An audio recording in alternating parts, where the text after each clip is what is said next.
I stood at Anna's gate in Brookfield with my hand on the cold metal, listening to my grandchildren laugh inside. Their voices were bright and close. That hurt even more because I was not allowed to join them. Anna stood in front of me, her face closed like a locked door. She looked straight at me and said, "You're done here." Her voice was flat, like she had practiced the words. I thought she was joking and asked her what she meant. She just repeated it again. "You're done here." The children came to the window and waved, but someone pulled them away fast. The gate clicked shut. My chest felt heavy like I had swallowed stones. I went back to my car and sat there for hours, staring at the house that had once felt open to me.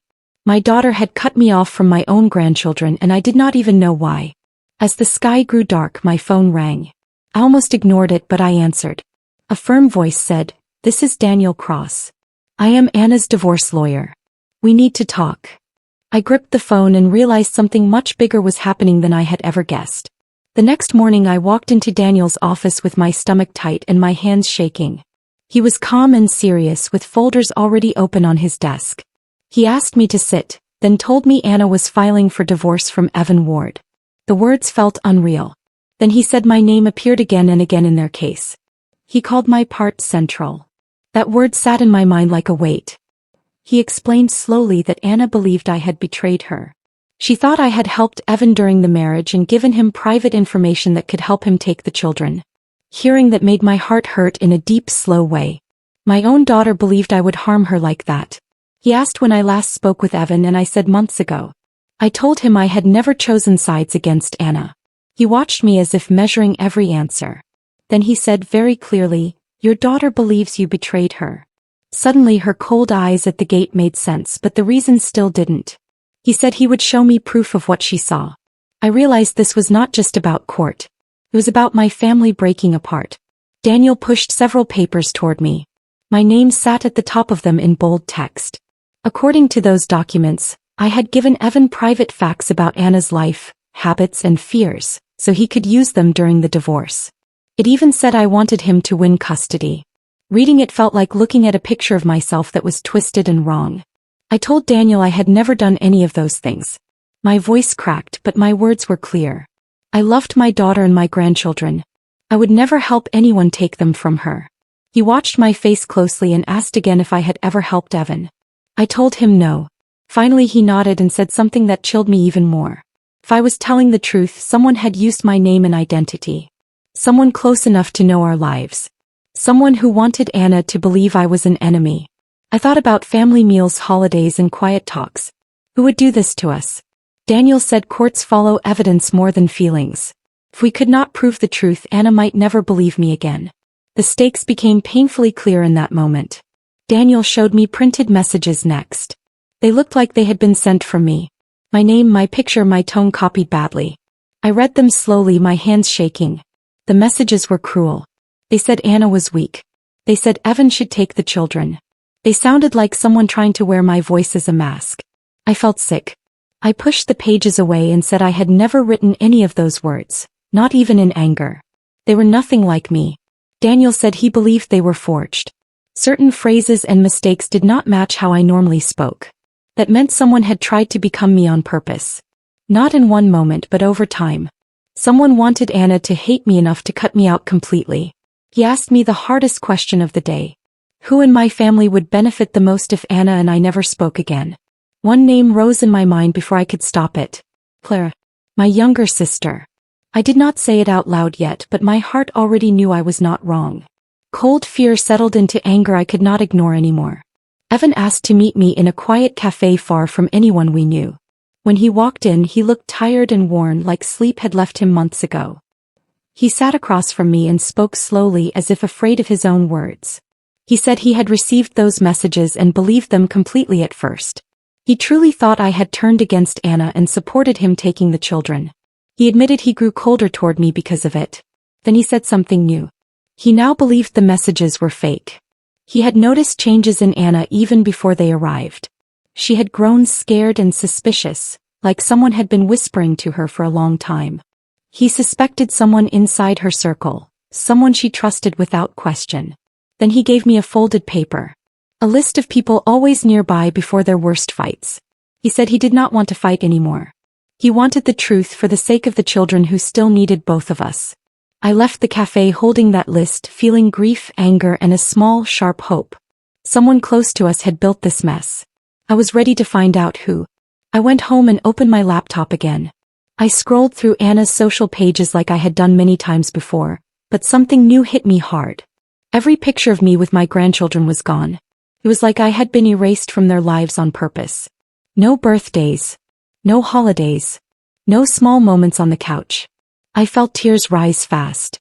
I searched deeper into an old shared backup folder.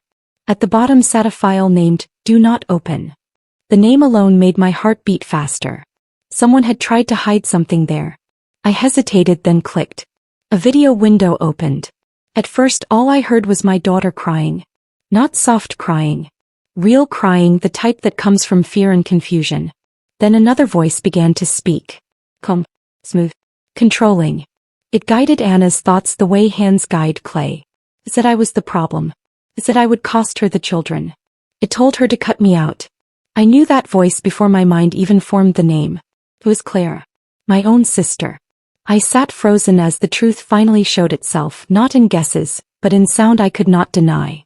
I replayed the recording again even though it hurt to listen. Anna begged for help and Clara fed her fear like it was fuel. She said I controlled too much. She said Evan would use me against her. She said cutting me off was the only way to win.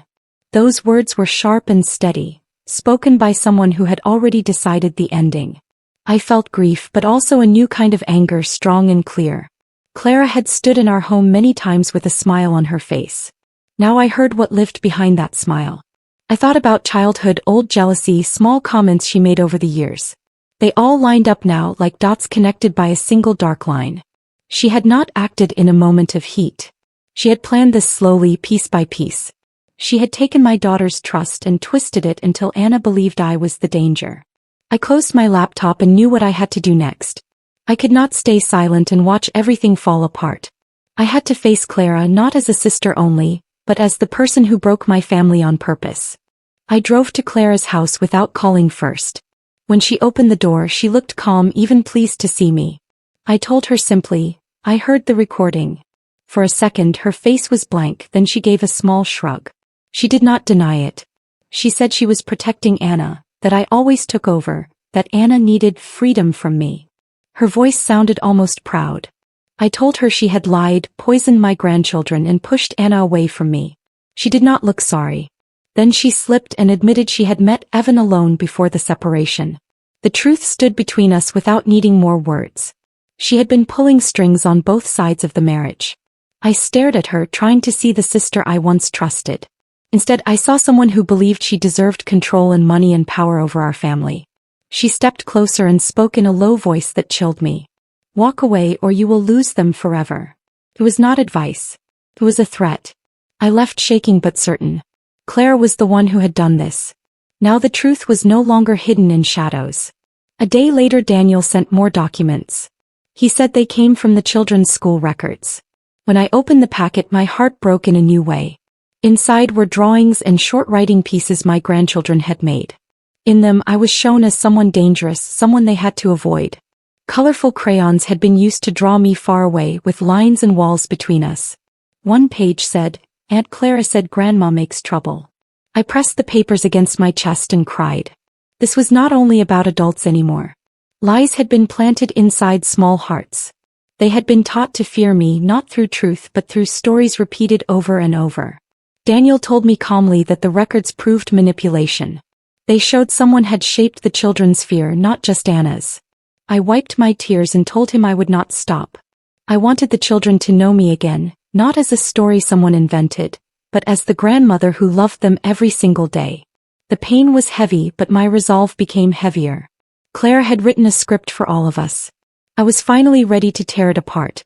Evan met me again, and this time his voice carried more honesty than before. He said he was ready to tell everything in court. He admitted Clara had often visited him right after big arguments. She told him I wanted him to win custody. She said I would stand with him against Anna. Those lies fueled anger inside him.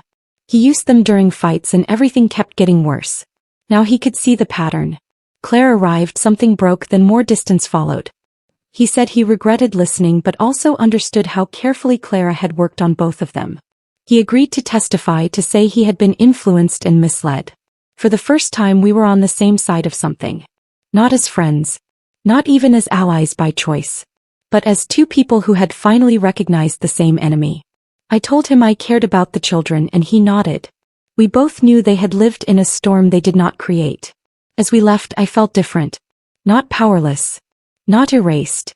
I finally had truth, witnesses and courage gathering around me like armor I had not known I could wear. Daniel called me back to his office for what he called financial findings. I could already feel that this part would hurt in a different way. He placed bank statements and reports in front of me.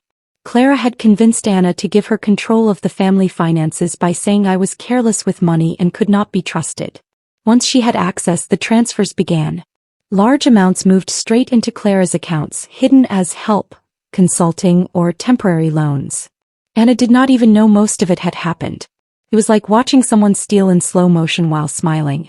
Daniel explained Clara was deep in debt and had seen Anna as her way out.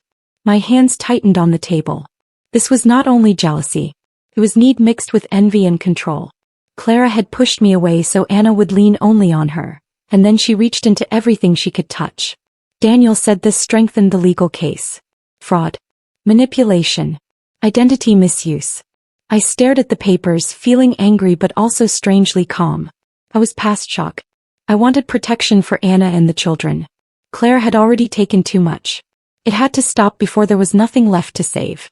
The first full court hearing arrived heavy with tension. I sat quietly near the back trying to make myself small. When Anna finally noticed me, her eyes filled with confusion and hurt, not the cold anger from before. Clara sat proudly near the front as if she owned the room. Daniel stood and asked the judge to allow new evidence about false identity and manipulation. The judge agreed. I saw Clara's shoulders stiffen, the first real crack in her confidence. My name was read aloud again and again, connected to lies, claims, and messages I never wrote. It was painful, but this time pain was tied to progress. The judge scheduled further testimony and allowed more documents into the record. As I left the courtroom, my legs were weak, yet my heart felt steadier than it had in months. Truth was finally standing in daylight. Clara could no longer hide behind smiles and sweet words. Even if the road ahead was long, we had taken the first real step toward clearing my name and saving my connection to Anna and the children. When Evan stepped onto the stand, the courtroom went quiet. He spoke clearly and without drama. He said Clara had influenced him, told him I supported him in seeking full custody, and encouraged him to push Anna harder. His words moved through the room like a wave. Anna stared at Clara with wide, hurt eyes. Clara tried to deny it, but Daniel presented message logs, visit dates, and patterns that lined up too perfectly to ignore.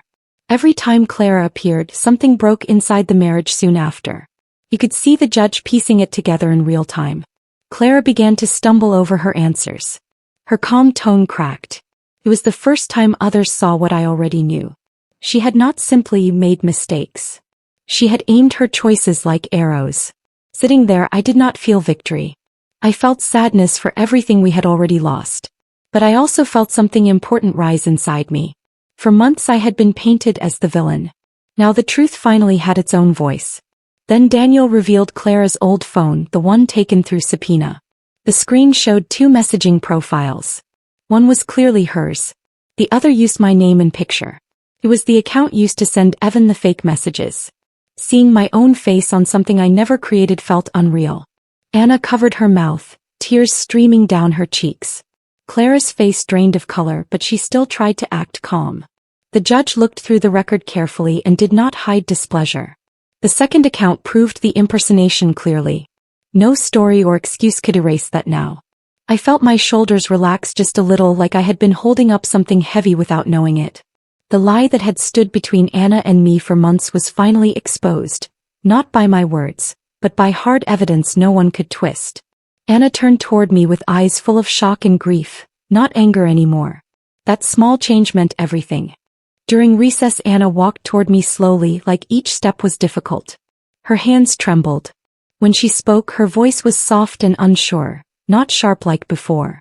She asked if I had ever thought the cruel things from the messages. Not just written them, but thought them in my heart. I answered simply, No. Not once. Tears filled her eyes. She said she didn't know what to believe anymore and felt lost between love, shame, and confusion. I told her she didn't need to fix everything right away. She only needed to listen and let the truth stand on its own. She squeezed my hand just briefly, then walked away to the restroom to cry in private. I leaned against the wall and breathed slowly. For months she had seen me as the enemy. Now the wall between us finally had real cracks in it. The pain was still there, but so was something new and fragile. Hope, small but alive. The next hearing brought an unexpected witness. A neighbor from Brookfield walked into the courtroom, looking nervous but determined. She said she had lived near Anna for years and noticed a pattern. Clara often visited when Evan was away. After those visits, loud arguments always followed. She also said she once heard Clara tell the children that Grandma causes problems. Hearing that made my chest tighten. It was one thing to lie to adults. It was another to shape the minds of children who trusted every word they heard. The neighbor explained the visits, the timing, and the changes in the children afterward. Everything matched what we already knew. Clara stared straight ahead, refusing to look at anyone. The judge listened carefully, asking direct questions. It became impossible to pretend this was a misunderstanding or mistake. It was a clear plan, repeated again and again.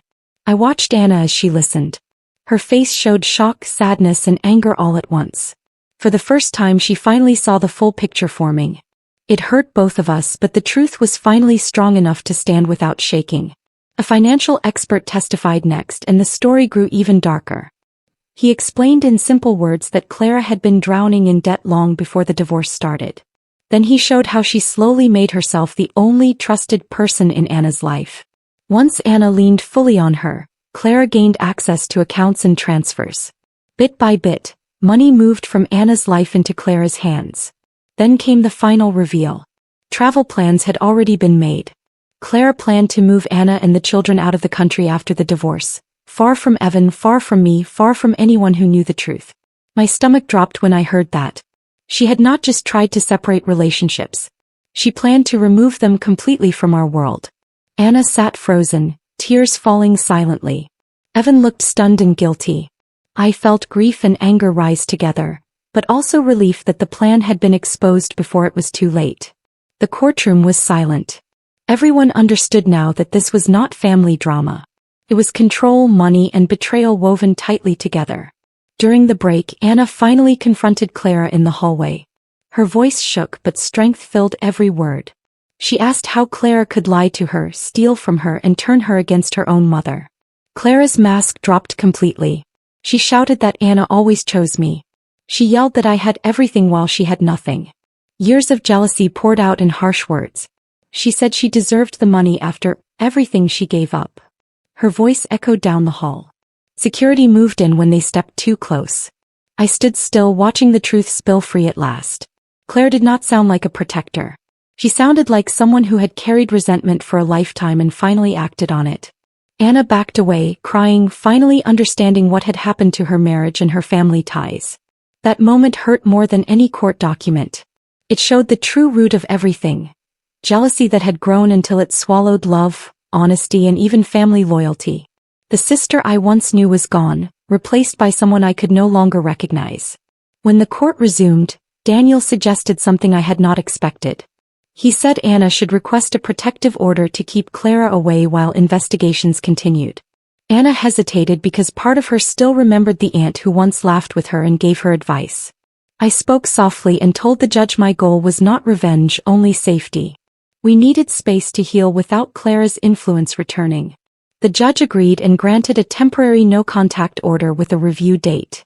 Clara stared at me, eyes full of anger and hurt mixed together, but she did not speak. For months I had been painted as the danger. Now the truth was recognized in a court of law. I felt a strange calm spread through me. Not happiness. Not victory. Just the quiet strength that comes when lies finally stop moving. We left the courtroom knowing the road was still long, but at least it now led in the right direction. Anna walked beside me without touching my hand yet, but she did not pull away either. That small change meant more than any legal paper ever could. A supervised reunion with my grandchildren was arranged soon after. I waited in the bright room, my heart beating fast. When they entered, they looked unsure, standing close together like small birds in the wind. I smiled and kept my voice gentle. I asked about school, games, friends, and favorite snacks. Slowly their shoulders relaxed. One sat beside me, then another moved closer. We laughed a little softly at first. When I hugged them, I did it carefully as if they might break. One whispered, "They said you didn't want us anymore." The words hurt, but I did not cry in front of them. I told them I had wanted them every single day and that none of this was their fault. We colored on paper together until time was up. When they left, they waved, not pulled away this time. It was a small visit, yet it felt like sunlight after a long storm. The fear Clara planted was still there, but love was finally speaking louder than lies. I walked out knowing this was the first real step back into their lives. The court therapist met with the children next, and I was allowed to be present during part of it. She spoke in simple words they could understand. She told them sometimes adults say things that are not true because they are scared or want control. She said fear can feel real even when it is built on lies. Then she said something I had waited months to hear. She said I had always loved them and had never wanted distance. The children looked at me, really looked, not through the fog of Clara's stories. I saw confusion first, then relief. The oldest one asked if we could visit more often. My throat tightened, but I smiled and said yes as much as the court allowed. We played with blocks and talked about ordinary things which felt like a gift. The therapist explained that healing takes time, but truth had returned to the room now. The heavy shadow Clara had thrown over us was slowly lifting. When the session ended, the children hugged me without hesitation. That small act felt like the world turning back toward light. Clara did not stop quietly. She made one more attempt to control the story. An anonymous report came in saying I had been harassing Anna and the children outside court orders. For a short moment my heart dropped, afraid everything would slide backward again. But this time the truth moved faster than lies. Security cameras, call logs, and witness statements proved I had done nothing wrong. The judge was not patient anymore.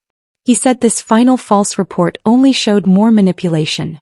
Investigators then confirmed that identity fraud, impersonation, and financial wrongdoing would likely bring criminal charges. I sat still as I listened. I did not feel joy, only sadness that my own sister had gone this far. But I also felt free. For months my name had been tied to lies. Now it was being cleared piece by piece in the same public way it had been damaged. I decided not to chase punishment. The law would do its work without my anger pushing it. My focus was on Anna and the children, on building something honest after so much deceit. Late one evening Anna came to my house alone. She stood in the doorway for a moment before she spoke. Her voice was soft and real in a way it had not been in months. She said she had believed the worst of me because she was scared and hurt. She said it was easier to be angry at me than to face the truth about Clara. Tears rolled down her face as she apologized again and again. I cried too, but I felt something warm inside my chest. I forgave her, not because the pain was small but because loving her was bigger than all of it. Still, I told her honestly that trust would take time to rebuild. She agreed without argument. We sat at the kitchen table drinking tea the way we used to when she was younger, talking about nothing and everything. For the first time since all of this began, my house felt like home again instead of a quiet place full of loss. The distance between us was not gone, but it was finally shrinking instead of growing. The final court session brought real resolution. The judge reviewed everything carefully. Clara's messages, the fake account in my name, the school records, the financial transfers, and the witness statements. He finalized the divorce with shared custody, leaning toward Anna, noting how manipulation had shaped so many choices. He referred Clara for criminal charges and financial restitution. Then he said words I had waited to hear. He stated that I had been impersonated, defamed, and used without my consent. Hearing that spoken officially felt like air filling my lungs after being held underwater. The judge also recommended counseling for all of us, not as punishment but as a path forward. When we left the courtroom, Anna took my hand without thinking about who might be watching. Evan nodded to me, quiet but sincere. We were all tired, older in ways that had nothing to do with age. But the truth was finally whole, not broken or twisted. For the first time, the future did not feel like something to fear. Weeks later I sat in my yard while my grandchildren played around me. Their laughter rose into the warm air, bright and loud, no longer weighed down by stories or fear. Anna came outside carrying 2 cups of coffee. She sat beside me and watched the children run. We did not pretend the past had not happened. We spoke honestly about it and then let the moment be peaceful. Clara's case was moving through the legal system now, far away from our daily life. I no longer chased the outcome. Justice would arrive with or without my anger. What mattered sat right in front of me. My daughter leaned against my shoulder like she used to when she was small. She asked quietly, "Can we start again?" I looked at her and nodded. Yes. This time with truth. The words felt simple and strong. I had almost been erased from my own family. Lies had nearly taken my place. But truth lasted longer. Love lasted longer. I stayed not out of force but out of choice. My family was not perfect, but it was real and it was finally ours again.